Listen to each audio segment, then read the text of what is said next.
الحمد لله وحده والصلاة والسلام على من لا نبي بعده وعلى آله وأصحابه الذين أوفوا وعده. أما بعد، أعوذ بالله من الشيطان الرجيم. بسم الله الرحمن الرحيم. وإذ قال ربك للملائكة إني جاعل في الأرض خليفة قالوا أتجعل فيها من يفسد فيها ويسفك الدماء ونحن نسبح بحمدك ونقدس لك قال إني أعلم ما لا تعلمون. صدق الله العظيم. اللهم صل وسلم وبارك على سيدنا ومولانا محمد وعلى آله وصحبه كما تحب وترضى عدد ما تحب وترضى. حضرت مختوم مکرم امیر محترم دامت برکاتہم العالیہ، دیگر علماء کرام، برادران اہل سنت والجماعہ، اللہ تعالیٰ کا فضل و کرم ہے کہ اللہ نے عقائد اور اعمال کی اصلاح کے لیے یہ جو کانفرنس منعقد کی گئی نہایت شاندار پروقار طریقے سے رواں دواں ہے۔ اللہ تعالیٰ ہمیشہ ایسی محافل و مجالس کو کامیاب رکھے اور یہ سلسلہ اللہ جل شان و جاری فرمائے کہ ہمارے حضرت اقدس رحمت اللہ علیہ کا فیض ہے اور اس فیضان کی برکات آپ خود اپنی آنکھوں سے دیکھ رہے ہیں۔ اللہ یہ سلسلہ ابد الآباد تک قائم و دائم رکھے۔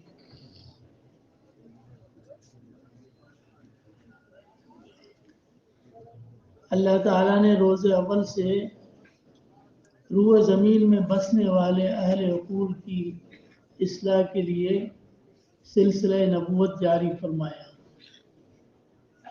پہلے ہی بشر جناب آدم علیہ السلام کو اللہ نے تاج نبوت سے سرفراز فرمایا اور خلافت عرضی بھی اللہ نے عطا فرمائی۔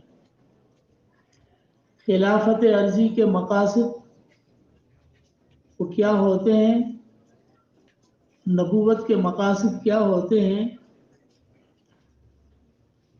نبوت یہ مادیت کے مقابلے میں ایک انقلاب کا نام ہے۔ خلافت عرضی روح زمین کے نظام کو برقرار رکھنے کے لیے اللہ تعالیٰ کی طرف سے تنفیذ احکام کا نام ہے۔ یہ دونوں سلسلے اللہ جل شانہ نے جاری فرمائے۔ مادیت کا سیلاب، اس میں جب انسان بہتا ہے تو آپ فکر مغرب کی یلغار کو دیکھیں کہ انہوں نے انسانیت کو تباہی کے کس کنارے تک پہنچایا ہے کہ انسانیت کو نہ اپنے حقیقی انسانیت کا پتہ ہے، نہ اپنی منزل کی طرف جانے کا پتہ ہے۔ انہیں بس صرف اپنی زندگی جانوروں کی طرح گزارنا کہ خورد نوش کھانا اور پینا اور زندگی سے اپنی خواہشات کی تکمیل کرنا، یہی مقاصد رہ جاتے ہیں مادیات کے۔ اگر اس مادیات کی طرف انسانیت کو حوالے کیا جائے تو اس کا نتیجہ آج ہم مغربی تہذیب کی صورت میں دیکھ رہے ہیں کہ کیا ہے۔ جہاں انسانیت موت کے دروازے پر ہے، جہاں انسانیت کا خون ہو رہا ہے، جہاں انسانیت اس کو عریاں اور ننگا کیا جا رہا ہے، جس سے اس کی ضمیر، اس کی غیرت، اس کے شرم و حیا اور اس کے تمام لازمی اور لوازمات چیزوں کو ختم کیا جا رہا ہے کہ وہ حیوانیت کی صف میں آ جائے اور انسانیت نام کی کوئی چیز ان کے ہاں باقی نہیں رہی۔ یہ صرف زبانی بات نہیں بلکہ اہل مغرب کے اپنے قوانین سے پتہ چلتا ہے کہ ان کے ہاں انسانیت نام کی کوئی چیز نہیں ہے۔ تو مادیت کے سیلاب نے ہمیں اس جگہ پر لا کے کھڑا کر دیا جس کا نقشہ اللہ نے خود یہ بیان فرمایا، اولئک کالانعام بل ھم اضل، جانوروں سے بھی زیادہ بدتر زندگی ان کی گزر رہی ہوگی جو آج ہم اپنی آنکھوں سے دیکھ رہے ہیں۔ اس مادیات کے مقابلے میں اس سیلاب کو روکنے میں اللہ نے سلسلہ نبوت جاری فرمایا کہ نبی وہ ہوتا ہے جو زمین پر چلتا ہوا ایک کامل صفات بشر، کامل العقل انسان جس کے وجود کا تعلق پورے کا پورا اپنے رب العالمین کے ساتھ ہوتا ہے، جو وہاں سے احکام لیتا ہے جو اس کی دل کی مقدس سرزمین پر نازل ہوتے ہیں، اور پھر وہ اپنے ان الفاظ سے اور اپنے اللہ تبارک و تعالیٰ کی طرف سے وحی الہی کے ان احکامات کو روئے زمین پر پھیلا کر انسانیت کو اپنے اس منزل کی تکمیلی مراحل تک پہنچاتا ہے۔ یہ ہے کار نبوت۔ اور خلافت فی الارض جو پہلے بشر کو ملی، یہ دونوں چیزیں ہیں۔ خلافت کا مقصد یہ ہوتا ہے کہ کوئی بھی انسان کتنا ہی عقل والا ہو لیکن اس زمین کے انسانوں کو مساوی حقوق دے کر اور اس کو اس نہج پر چلائے کہ اس کا معاش بھی صحیح ہو، امن امان کے ساتھ وہ زندگی بسر کر سکے، یہ کسی عقل کے بس میں نہیں ہے۔ امن اس طرح قائم نہیں ہو سکتا کہ ایک دن میں 300 بندوں کو فل فرائی کر کے اور آپ امن امان قائم کر سکیں۔ اگر یہ ہوتا تو آج ہو جاتا، کیوں نہیں امن امان؟ خون ریزی کو ختم کرنا، فساد کو ختم کرنا، یہ کسی عقل کے دائرے میں نہیں آتا۔ اسی لیے اللہ تعالیٰ نے انہی نبوت جن کو اللہ نے عطا فرمائی، انہی کے وساطت سے اللہ نے خلافت کا سلسلہ جاری فرمایا۔ جو روحانیت میں سب سے اعلیٰ مقام پر ہوتے ہیں، جو معصوم ہوتے ہیں، وہی زمین کے اندر ان چیزوں کو ختم کر سکتے ہیں۔ فساد بھی ختم ہو سکتا ہے اور خون ریزی بھی ختم ہو سکتی ہے، امن و امان اور معاش بہتر طریقے سے ہو سکتا ہے۔ نظام جتنا بھی عرضی ہے وہ خلافت کے ساتھ متعلق ہے اور خلافت نبوت کے ساتھ متعلق ہے، اور نبی کا تعلق اللہ کے ساتھ ہوتا ہے۔ وہاں سے احکام لے کر انسانوں کے اندر وہ نافذ کرتا ہے، جس سے اس زمین کے اندر فساد بھی ختم ہوتا ہے، امن بھی آتا ہے اور دنیا ایک جنت نظیر بنتی ہے۔ یہ سلسلہ اللہ نے قائم فرمایا، جاری فرمایا۔ اب یہ سلسلہ چلتا رہا، آگے ایک ایسی نوعیت آتی ہے جہاں پر اللہ کے محبوب آخری نبی امام الانبیاء رحمت العالمین صلی اللہ علیہ وسلم تشریف لاتے ہیں۔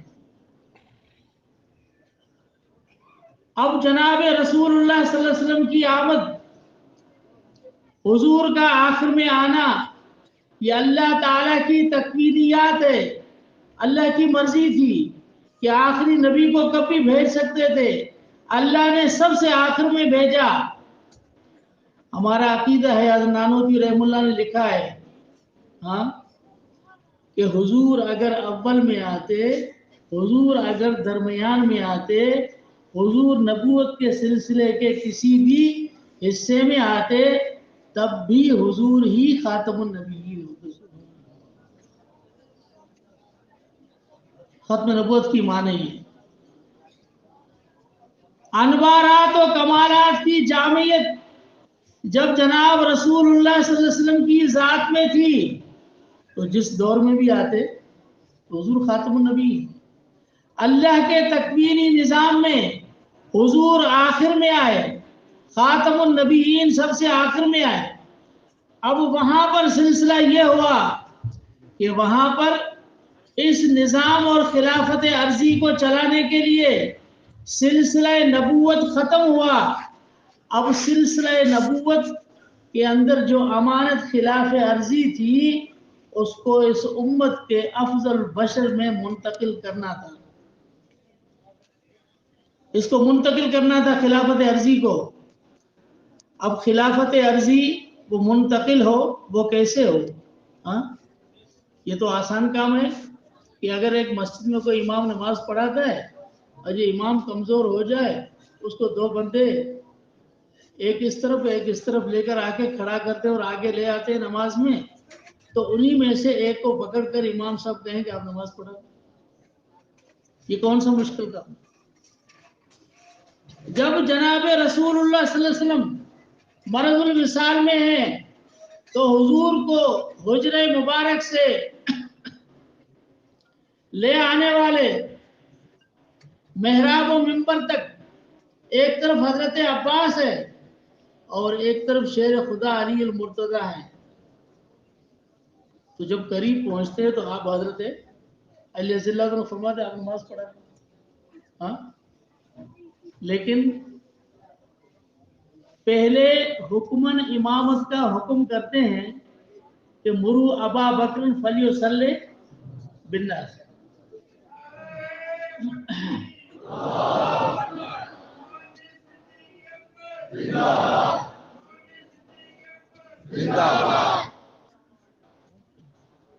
تو امت کی ایک ذہین صدیقہ بنت صدیق عفیفہ کائنات، اس نے ایک بات اٹھائی تاکہ امت کو یہ مسئلہ سمجھ میں آئے کہ یہ امر اتفاقی نہیں ہے بلکہ یہ امر اللہ کی طرف سے اور حضور کی جانب سے۔ عرض کہ یا رسول اللہ انہ رقیق القلب لن یقوم مقامک، ابوبکر دل کے نرم ہیں، آپ کی جگہ پر یہ کھڑے نہیں ہو سکتے۔ فرمایا ان اللہ ورسولہ لا یرضی الا بامامت ابی بکر، اللہ اس کے رسول ابو بکر کی امامت کے بغیر کسی پر راضی نہیں ہے۔ ایک تو قولاً حضور نے تصریح فرما دی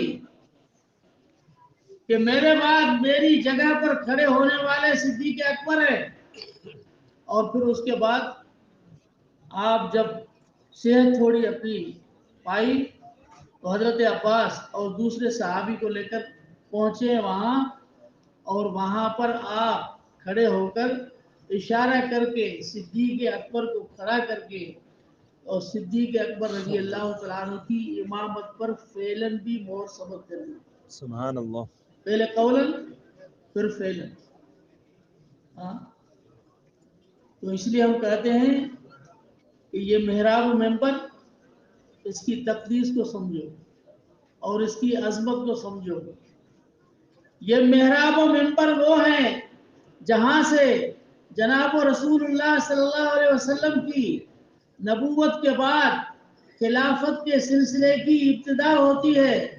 اسی میں محراب و منبر سے صحابہ کی شان بنتی ہے، یہی صدیق اکبر رضی اللہ تعالیٰ عنہ کی شان یہاں سے بنتی ہے۔ تو پہلے خلافت نبوت میں تھی، جب راستے جدا ہوئے تو امت میں سب سے افضل بشر بعد الانبیاء بالتحقیق جناب صدیق اکبر رضی اللہ تعالیٰ عنہ، ان کو یہ امانت حضور نے سپرد کی اور یہ امامت منتقل ہوئی۔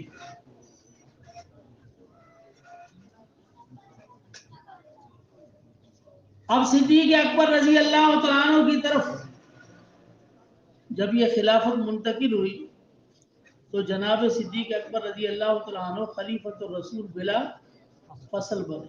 ہاں، اب اگر کوئی کہے کہ شیر خدا المرتضیٰ رضی اللہ تعالیٰ عنہ کہ یہ خلیفہ بلا فصل ہے.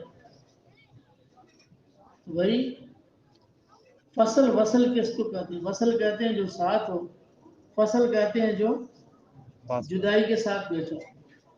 جو میرے ساتھ بیٹھا ہوگا یہ بلا فصل ہے، جو بعد میں ہوں گے وہ دوسرے تیسرے چوتھے نمبر پر ہوں گے.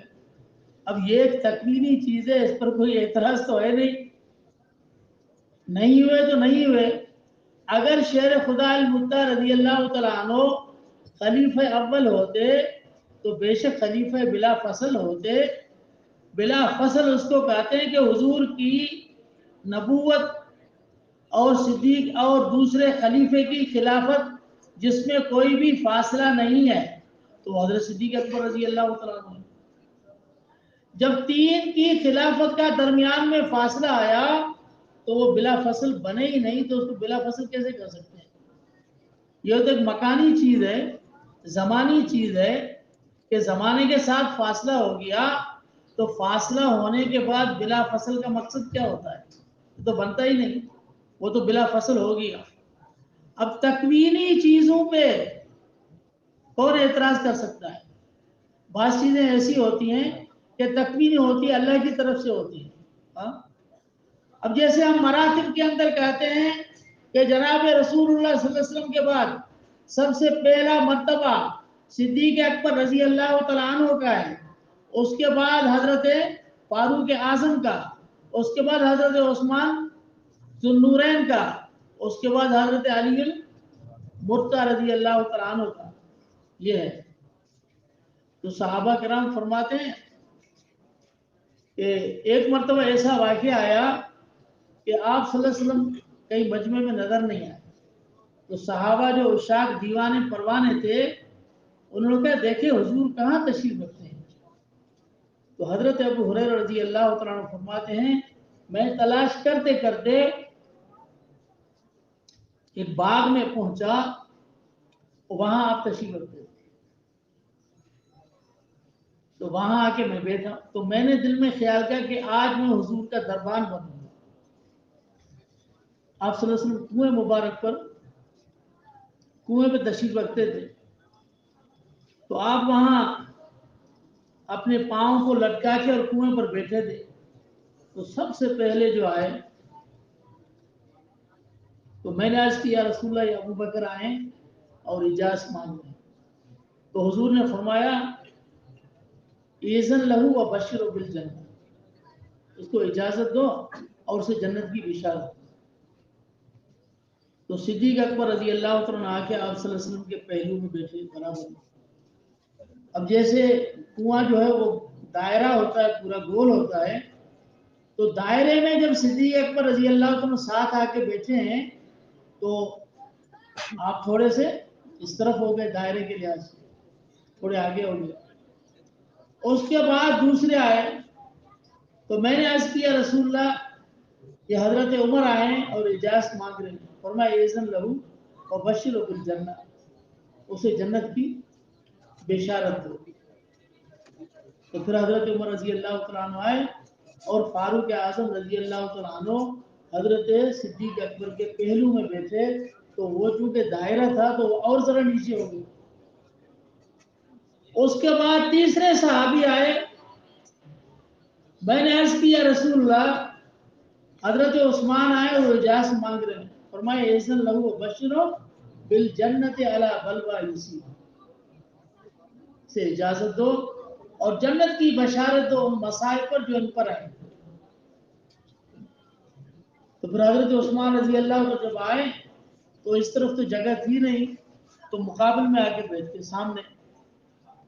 صحابہ کرام فرماتے ہیں فَأَوَّلْتُ قُبُورَهُمْ، ہم نے اس سے تعبیر کی ان کے قبروں کی. پاؤں جب لٹک رہے ہیں تو لٹک تو زمین میں گئے نا، تو ہم نے تعبیر کی قبروں کی. یہ تکوینی چیز ہے کہ جناب رسول اللہ صلی اللہ علیہ وسلم کے ساتھ تھوڑے سے فاصلے کے ساتھ نیچے جناب صدیق اکبر، اس کے بعد تھوڑے فاصلے کے ساتھ نیچے جناب فاروق اعظم رضی اللہ تعالیٰ عنہ، اس کے بعد حضرت عثمان رضی اللہ تعالیٰ عنہ مقابل میں، تو ہم نے ان کے قبروں کی تعمیر کی.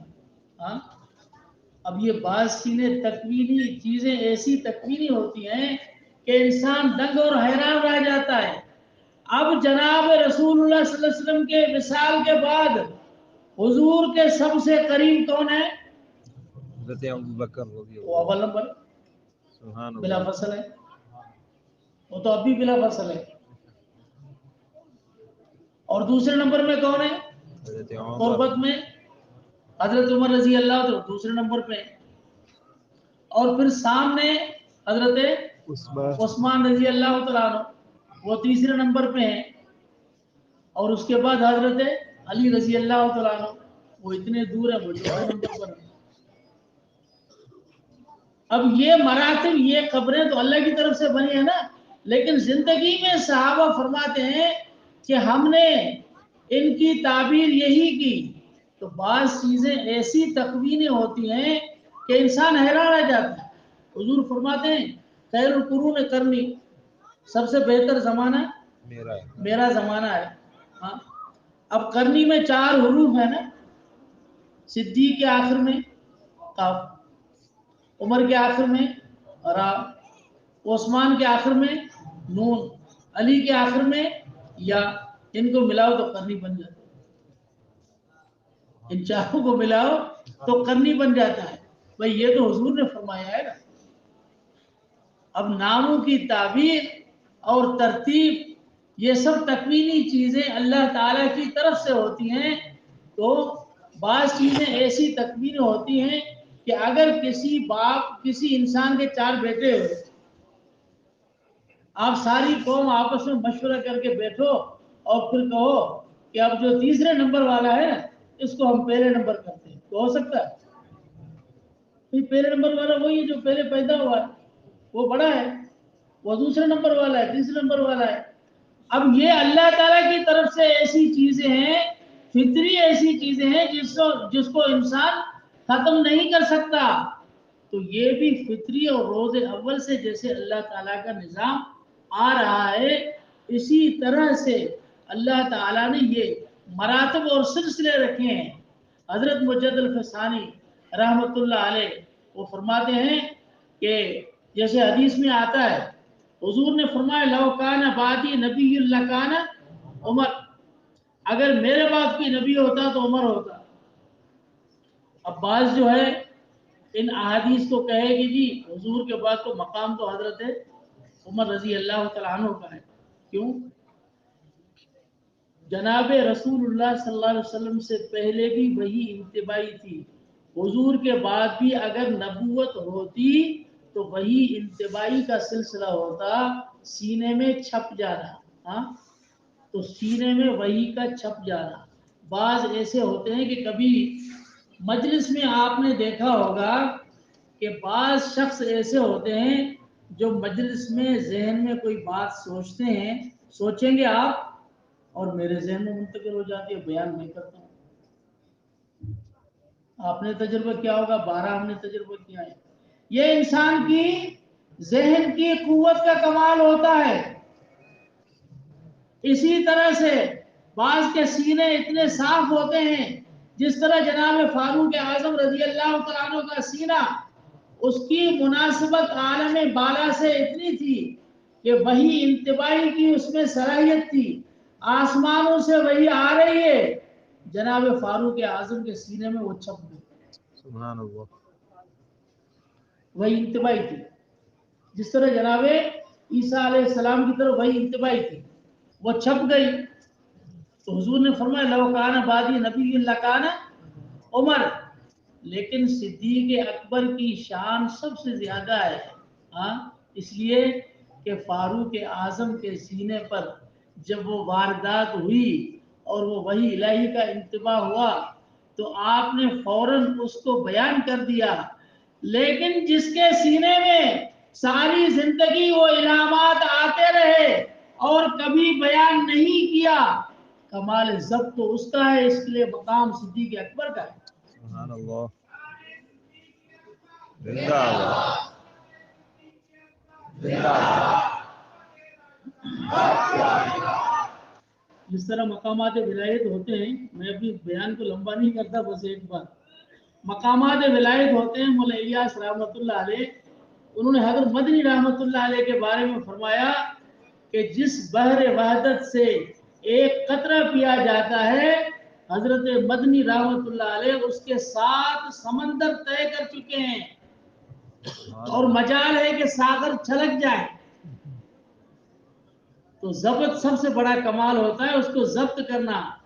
حضرت مجد الفسانی رحمت اللہ علیہ فرماتے تھے کہ جو بھی پیغمبر کے سینے پر علوم آتے ہیں، وہی علوم صدیق اکبر رضی اللہ تعالی عنہ جو عکس نبوت تھے اس کے سینے میں بھی آئے، وہ وحی کی صورت میں ہیں، وہ الہام کی صورت میں ہے، لیکن علوم وہی ہیں، صرف وحی اور الہام کا فرق ہے. لیکن کمال ضبط و سینہ صدیق کا ہے، جس نے ساری زندگی اس کو برداشت کر کے پیا اور ایک گھونٹ بھی باہر نہیں نکالا. یہ ہے کمال ضبط.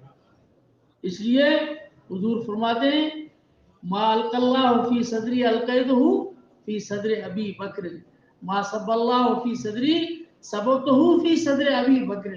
اللہ نے مجھے جو کچھ علم عطا فرمایا وہ سب کا سب میرے صدیق اکبر کے سینے میں منتقل کرتا ہے. اللہ ہمیں سمجھنا. آمین. آخر